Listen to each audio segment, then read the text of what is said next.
¿Por qué fallan las investigaciones sobre hechos delictivos en México? Bueno, hay varios factores que es importante los tengamos presentes. En primer lugar, hay que afirmar que la comisión de hechos delictivos deriva de una falta de control de instintos o de impulsos en las personas. Esta falta de control en los impulsos o en los instintos solo se puede ir remediando a través de la educación. La educación se convierte en el primer eje o la primer barrera para evitar la comisión de conductas delictivas. Si bien es cierto, la educación no garantiza la inexistencia de delitos, también lo es que está comprobado y demostrado que al menos la delincuencia de carácter violento se reduce notablemente.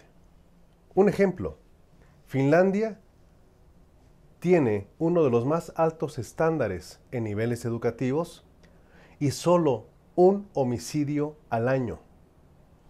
En el caso de Brasil, que está en los últimos lugares en educación, registra un promedio de 45,000 muertes violentas al año.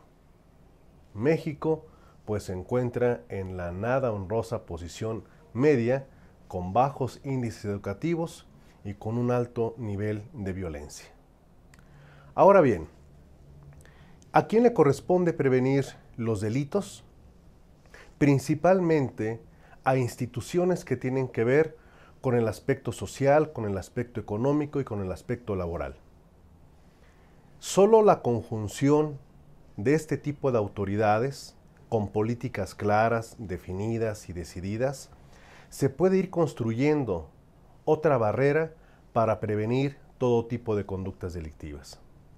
Desde luego que la policía preventiva juega un papel importante, pero no definitivo.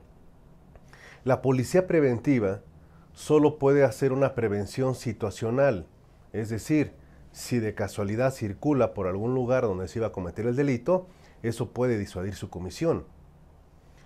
¿Qué ocurre cuando un hecho ya sucedió? Es decir, cuando ya se cometió el delito. Ahora, ¿de quién es responsabilidad investigarlo y llevarlo ante un juez para que un juez con toda imparcialidad resuelva sobre quién es culpable y el castigo que le corresponde? Ese trabajo tan esencial le corresponde a las fiscalías. Cada entidad federativa cuenta con una Fiscalía General de Justicia y todo el país a nivel federal cuenta con una Fiscalía General de la República. Las fiscalías tienen para llevar a cabo la investigación de los hechos delictivos policías de investigación y servicios periciales principalmente. Quienes dirigen la investigación son personas que estudiaron la carrera de licenciados o licenciadas en Derecho. Y aquí es donde viene la gran problemática. ¿En qué universidad de nuestro país a las abogadas o abogados les enseñan técnicas de investigación?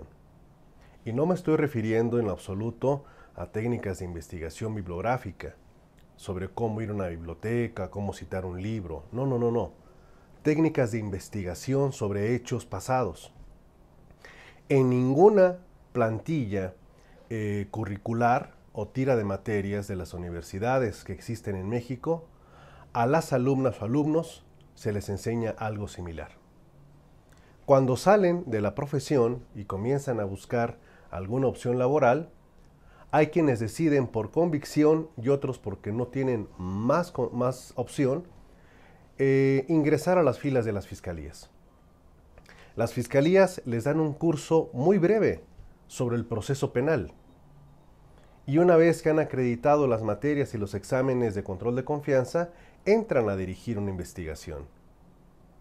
Pero si carecen de las bases elementales sobre el conocimiento de las técnicas de investigación, técnicas de perfilación, ciencias forenses, tengan por seguro que las investigaciones no van a llegar a buen término. Máxime que se presenta la siguiente problemática. Miren ustedes. En una investigación criminal interviene primeramente un policía de investigación, que es una persona que se ha capacitado en diferentes cursos y talleres para ir a recolectar evidencias, indicios, entrevistas de personas y establecer hipótesis de las causas del hecho. La práctica hace al maestro, sí, desde luego. Hay grandes policías de investigación que con muchos años pueden ya hacer inferencias y conexiones de los hechos, sus causas y los responsables. Esto le permite orientar el trabajo del Ministerio Público. Pero el policía de investigación tiene una visión distinta porque anda en el campo de batalla. El fiscal está solamente en su oficina revisando y revisando informes en un procedimiento casi burocrático. Luego están los expertos en ciencias forenses, que pueden ser criminalistas, auditores forenses, químicos forenses, etc. Hay más de 70 áreas forenses en la investigación de un hecho criminal. Pero cada perito tiene su propio lenguaje y su propia visión. ¿Le ha tocado a usted tener pues la necesidad de hablar a lo mejor con una abogada o con un abogado y en la primera impresión de esa relación llegan a entenderle? A veces usan términos muy rebuscados. Lo mismo sucede con otras áreas del conocimiento. Un contador o una contadora pública, por ejemplo, una ingeniera, un arquitecto, un médico, en fin, cada quien tiene su idioma o su lenguaje. Entonces, si quien dirige la investigación no conoce el lenguaje del policía de investigación, de los forenses, estamos ante una auténtica torre de Babel, donde nadie se va a entender entre sí, donde va a fallar la coordinación interna. A esto súmele que en muchas fiscalías de los estados y en la propia Fiscalía General de la República hay déficit de personal operativo, pocos policías de investigación, pocos peritos forenses. ¿Por qué razón? Bueno, porque los gobiernos de los estados y los gobiernos federales no destinan el presupuesto necesario a estas áreas fundamentales de la investigación de los hechos delictivos. ¿Por qué es fundamental investigar un hecho delictivo? Porque al hacerlo, de manera científica, de manera profesional, eficiente e imparcial, se puede dar con la persona que haya cometido un crimen y evitar la impunidad. La impunidad es la falta de castigo a la persona que cometió un hecho delictivo. Y la impunidad, en muchas ocasiones, llega a ser una especie de motor o de aliciente para que la gente siga cometiendo delitos. De esa manera pueden decir, bueno, pues yo ya cometí un delito y no me han detenido, puedo cometer otro y otro y otro. Entonces, de ahí viene la importancia de que comprendamos por qué en México tenemos tantos problemas en la investigación de los hechos delictivos. Últimamente, en nuestro país, a nivel mediático, han surgido varios casos que nos dan muestra de lo anterior. Voy a citar algunos. El célebre caso de la niña Paulette, una menor que se había dado por desaparecida y que originó una movilización sin precedentes por parte de la sociedad civil. Pegotes, cartulinas, espectaculares, para que la gente ayudara a dar con su paradero porque se temía que había sido secuestrada. Pero las versiones de los padres comenzaron a tener puntos de vulnerabilidad. La investigación fue seguida por un gran interés mediático. Entrevistas aquí, entrevistas allá, etc. Peritos, fiscales acudieron al departamento donde vivían sin encontrar rastro de la menor. Bueno, en cierto momento, cuando la presión política del caso estaba ascendiendo, hubo un apagón inexplicable en el conjunto de edificios donde ocurrió el evento. Solo ahí. Y como por arte de magia, apareció el cuerpo de Paulette entre el colchón y la piecera de la cama.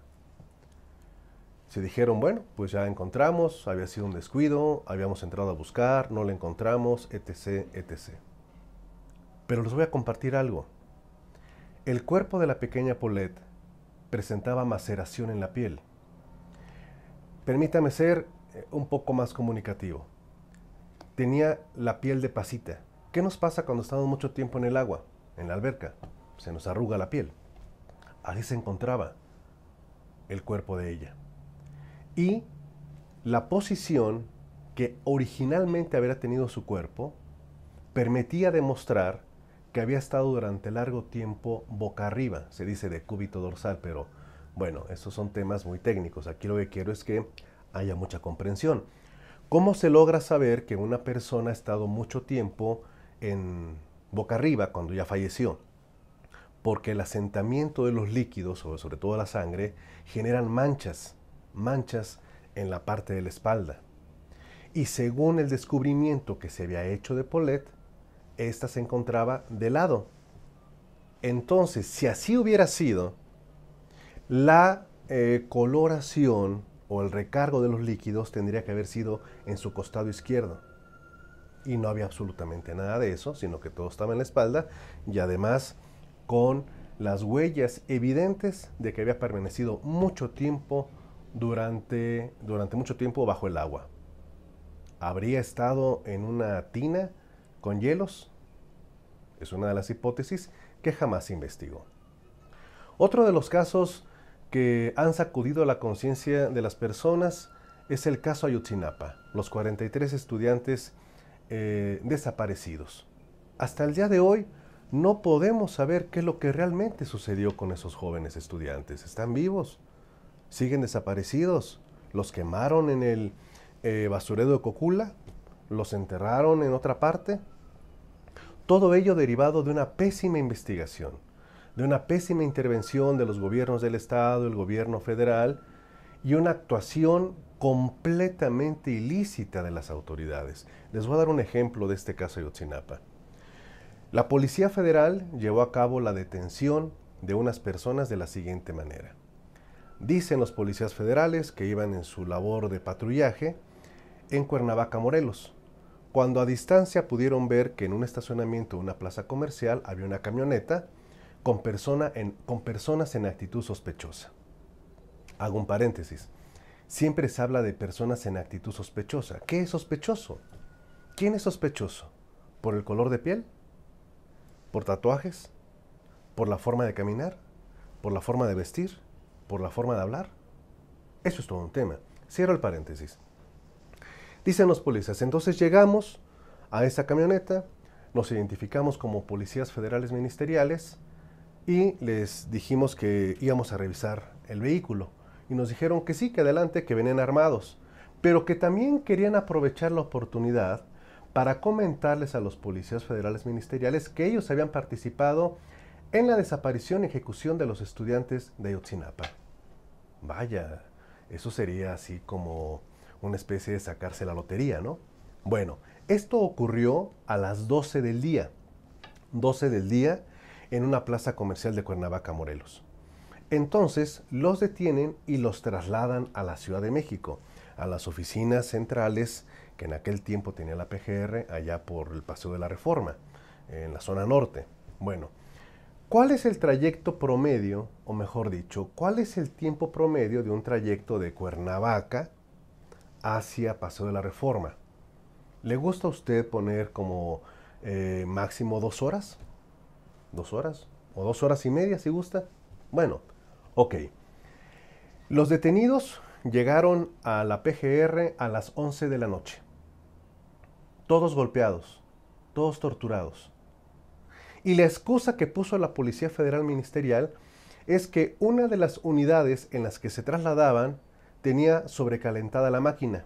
Y entonces iba deteniendo, entonces iban todos deteniendo. Avanzaba tantito, como la carcachita, y entonces todos se paraban. Y que luego cuando llegaron a la Ciudad de México había manifestaciones y todo estaba bloqueado. Y que por eso llegaron hasta las 11. Imagínense. Y luego los presentan todos golpeados, hacen confesiones sin estar asistidos de defensores. ¿Cómo es posible que se hagan investigaciones en asuntos de tan alto impacto con esas carencias? Va a otro caso, por ejemplo, y aquí me voy a permitir utilizar un ejercicio de la siguiente manera. Miren ustedes, en una habitación, una persona coloca, para que no se cierre la puerta, unas pesas, esas pesitas como mancuernas que usan de poquito peso, ¿no? Creo que sí las pueden ubicar. Bueno, la colocan ahí. Otra persona que entra a esa habitación patea la mancuerna. Hagan de cuenta que esta es la mancuerna, ¿no? Patea la mancuerna y queda ahí por en medio. Y entonces entra la primera persona que va con su iPad y tropieza con la mancuerna. ¡Prum! Cae y el iPad se rompe completamente. Se rompe. Correcto. ¿Quién es responsable de este hecho y cuál es la causa del hecho? Esto es lo que se tiene que preguntar un investigador. Pero lo peligroso de la investigación criminal es que una fiscalía, cuando está contaminada por decisiones políticas o criminales, puede torcer la investigación. Volvamos al ejemplo. ¿Quién es responsable de que este iPad se haya roto y que una persona haya caído? ¿La persona que tropezó por no fijarse e ir ahí viendo?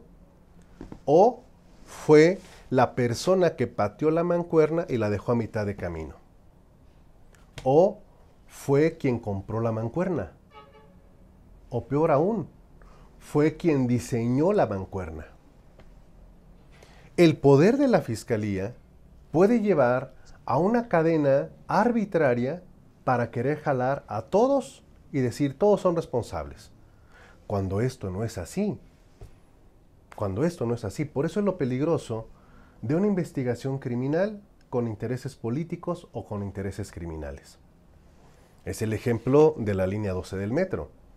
Esta trágica situación que ocurrió el 3 de mayo del 2021 porque no se había dado mantenimiento a la estructura, porque las autoridades de la presente administración en la Ciudad de México sabían desde 2019 que ese tramo estaba completamente fracturado. Tenían un video donde se demostraba eso y no hicieron nada. Y cuando ocurre la tragedia, dicen, bueno, nosotros no fuimos, fueron quienes diseñaron y quisieron la obra. Ese tipo de arbitrariedades, insisto, son constantes en las investigaciones. Veamos el caso de Bani. En el caso de Bani, ¿por qué la Fiscalía no investigó adecuadamente el tema del motel Nueva Castilla, que tenía cantidad de cámaras, cantidad de videos, cantidad de grabaciones? ¿A quién están encubriendo? ¿A quién están ayudando en ese terrible feminicidio? México enfrenta muchísimos problemas, muchos.